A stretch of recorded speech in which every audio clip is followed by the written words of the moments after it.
Taarifa ilisambaa ya Stefan Aziz Ki, nyota kutoka Burkina Faso, nyota mwenye raia pacha wa Ivory Coast na Burkina Faso, kwamba anaondoka katika timu ya wananchi Dar es Salaam Young Africans na anaenda kujiunga na klabu ya Wydad Casablanca, Wydad Athletic Club kutoka Morocco. Na kwa taarifa za chini ni kwamba usajili huo umetumia bilioni 1.8. Yanga wamemuuza Aziz Ki kwenda Wydad kwa bilioni 1.8 shilingi za Kitanzania.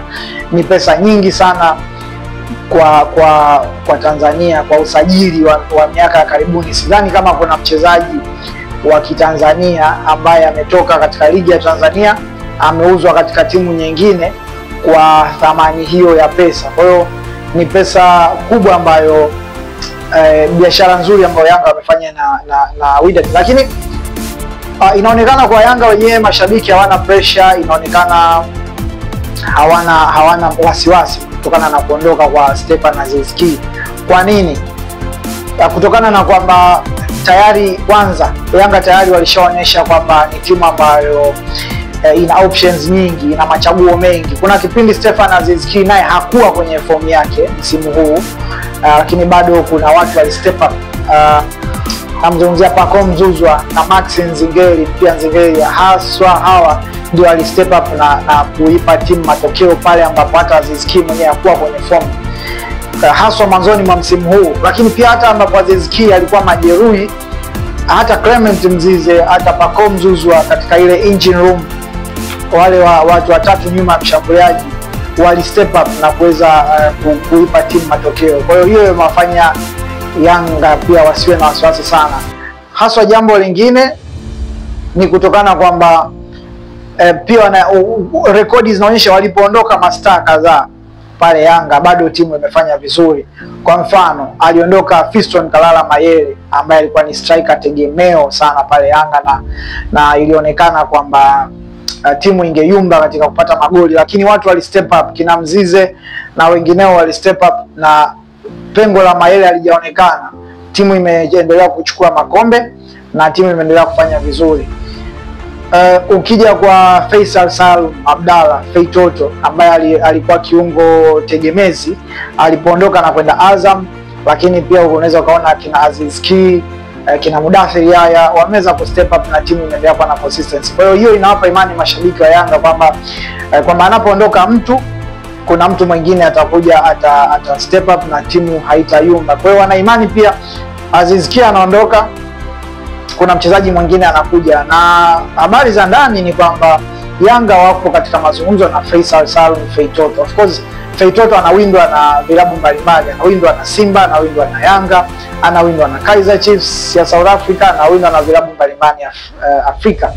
Kwa hiyo lakini Yanga of course wao wanaongea na Faisal Salum, nadhani wanataka aje replace Aziz Ki pale Yanga kama arudi katika timu yake ya zamani. Kwa hiyo akija Faisal Salum ni mchezaji mzuri, ni kiungo ambaye anaijua ligi ya Tanzania, ana numbers nzuri, anaongoza kwa assist pale Azam. Msimu huu alimfukuzia Aziz Ki mwenyewe kwa ufungaji msimu uliopita alipokuwa anacheza kiungo namba 10 nyuma ya yule mshambuliaji, ama sometimes false number 9.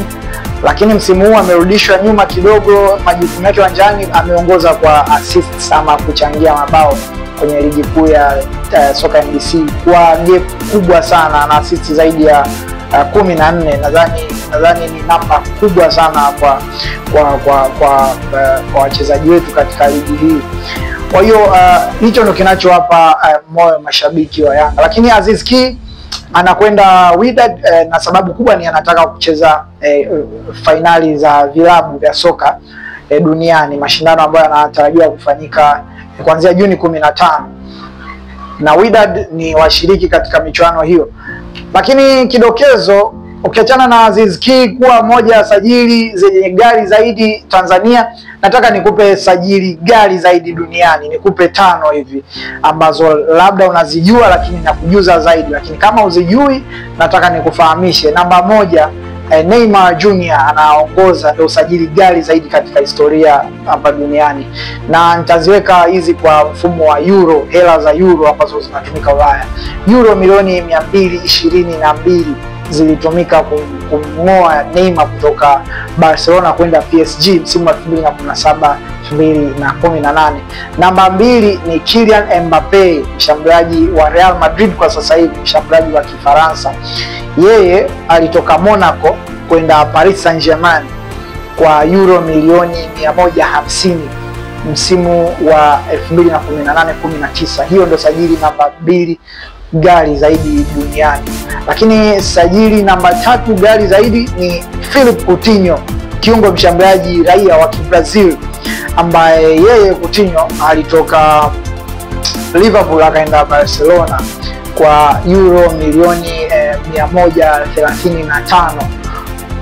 Ilikuwa ni usajili wa bei mbaya, na hasa Barcelona walimsajili Coutinho, na namba 4 walimsajili Ousmane Dembele katika dirisha hilo hilo kwa dau hilo hilo euro milioni 135, wakimtoa Borussia Dortmund kumleta Barcelona. Kwa hiyo namba 3 na namba 4 ni Coutinho na Ousmane Dembele, ambao wote walisajiliwa na Barcelona katika dirisha moja msimu wa 2018-19. Lakini namba 5 katika sajili anachukua Joao Felix, mshambuliaji wa Kireno ambaye sasa hivi yupo AC Milan kwa mkopo akitokea klabu ya Chelsea. Euro milioni 127 zilimtoa Benfica kwenda Atletico Madrid walipomsajili kwa mara ya kwanza. Kwa hizo ndo sajili 5 ghali zaidi duniani, lakini hiyo ni kidokezo kwa huu sajili wa Stefan Aziz Ki wa bilioni 1.8 kutoka Young Africans kwenda Wydad Casablanca. Wydad Athletic Club ni moja ya sajili za bei mbaya zaidi kuwahi kufanywa na klabu za Tanzania, haswa kwa mauzo. Jina langu ni Gerald Lufumbi, mchambuzi under 20. Nyuma ya kamera yupo Mr. Voxley Male San, na hii ni Male BTV. Usisahau kusubscribe kwenye mitandao yetu yote, Instagram, YouTube. Usisahau ku like, weka comment yako hapo, nini mawazo yako, na usisahau kushare pia kama umependa taarifa hii, kushare kwa rafiki zako wa karibu. Bana, keep watching Male BTV.